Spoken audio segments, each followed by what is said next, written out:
कई प्रदर्शन कर चुके हैं, लेकिन यहाँ प्रभावितों की नहीं सुनी जा रही। ढोढन बांध आदिवासी महिलाओं का सवाल, विकास किसका, कीमत कौन चुकाए। छतरपुर में केन बेतवा लिंक परियोजना, जिसे बुंदेलखंड के विकास की जीवन रेखा कहा जा रहा है, आज उसी परियोजना के साए में आदिवासी महिलाओं का सब्र टूटता दिखाई दे रहा है। ढोढन बांध स्थल पर दूसरे दिन भी सैकड़ों आदिवासी महिलाएं डटी रही और साफ शब्दों में प्रशासन को संदेश दे दिया, जब तक अधिकारों की कानूनी गारंटी नहीं तब तक कोई काम नहीं। दूसरे दिन हालात काबू करने में प्रशासनिक अमला पुलिस बल के साथ मौके पर पहुंचा। एसडीएम विनय द्विवेदी, तहसीलदार और पटवारी मौजूद थे, मगर संवाद शुरू होते ही माहौल गर्म हो गया। महिलाओं का आरोप था कि कानून को दरकिनार कर उनकी जमीन, उनके घर और उनका आशियाना छीना जा रहा है। नतीजा यह हुआ कि नारेबाजी गूंज उठी और प्रशासन को बिना किसी सहमति के खाली हाथ लौटना पड़ा।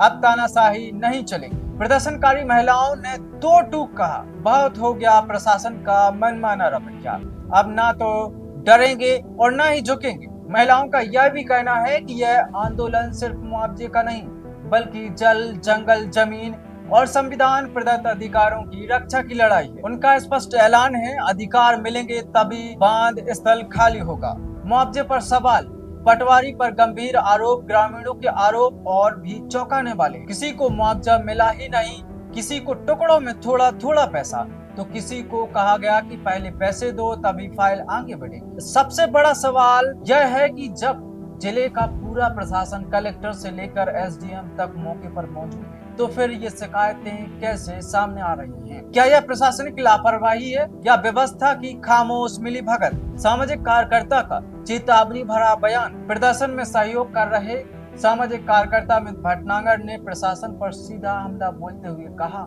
प्रशासन आज भी कानून मानने को तैयार नहीं है। अभी भी समय है, तानाशाही छोड़िए, कानून और मानवता के रास्ते पर आइए। संवाद के रास्ते खुले हैं, लेकिन झूठे वादों में अब लोग बहकने वाले नहीं। उन्होंने साफ किया कि आंदोलनकारी संवाद के विरोधी नहीं, लेकिन संवाद सम्मान कानून के दायरे में होना चाहिए। केन बेतवा लिंक परियोजना का दावा है बुंदेलखंड का विकास, लेकिन जिन लोगों की जमीन, घर और जीवन उजड़ रहा, उनका सवाल सीधा है, अगर सब कुछ हमसे छीन लिया गया तो यह विकास आखिर किसका? सांकेतिक विरोध, धरना और अब खुला आंदोलन, ये संकेत है कि आदिवासी समाज अब चुप रहने वाला नहीं। यह फैसला शासन को करना है। अब सवाल सिर्फ बांध का नहीं, सवाल है कि संविधान, कानून, मानवता का। देखना यह होगा कि शासन प्रशासन नियम और संवेदना के साथ समाधान निकालता है, या फिर विकास के नाम पर गरीबों के घरों और हक पर यूं ही बुलडोजर चलता रहेगा।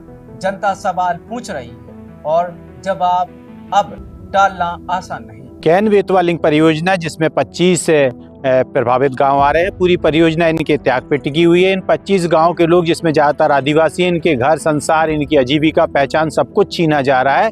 इसके बदले में प्रशासन यहाँ पर जो कानून है, भू-अर्जन कानून, उसका पालन तक नहीं कर रहा है। ना इनकी ग्राम सभा, इनकी राय ली जा रही है, ना पूरी परियोजना में कहीं पारदर्शिता बरती जा रही है, और मुआवजा भी मनमाना और भ्रष्टाचार इसमें काफ़ी व्याप्त है। से लेकर हम लोग सैकड़ों से ज़्यादा आवेदन दे चुके हैं और कई प्रदर्शन कर चुके हैं, लेकिन यहाँ प्रभावितों की नहीं सुनी जा रही। इसीलिए आज प्रभावित गांव की सैकड़ों महिलाओं ने जो हमारा ये मुख्य बांध है इस परियोजना का, ढोढन बांध, यहाँ पर आकर प्रदर्शन किया और इसके काम को रुकवा दिया है। महिलाओं का साफ कहना है कि ऐसा नहीं चलेगा कि आपका बुलडोजर मकान तोड़े जा रहे हैं, बुलडोजर हमारे मकानों पे और ज़मीन पे चले और कानून सिर्फ कागजों में चले।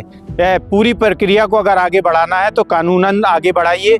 और मेरा निवेदन प्रशासन के उच्च अधिकारी, कलेक्टर महोदय और भी ऊपर के अधिकारियों से है कि यहाँ पर आएँ और लोगों की जो भी जायज़ मांगे हैं उसे दबाने की जगह, लाठी और डंडे से दबाने की जगह उनकी मांगों को सुने और उसका निराकरण निकालें।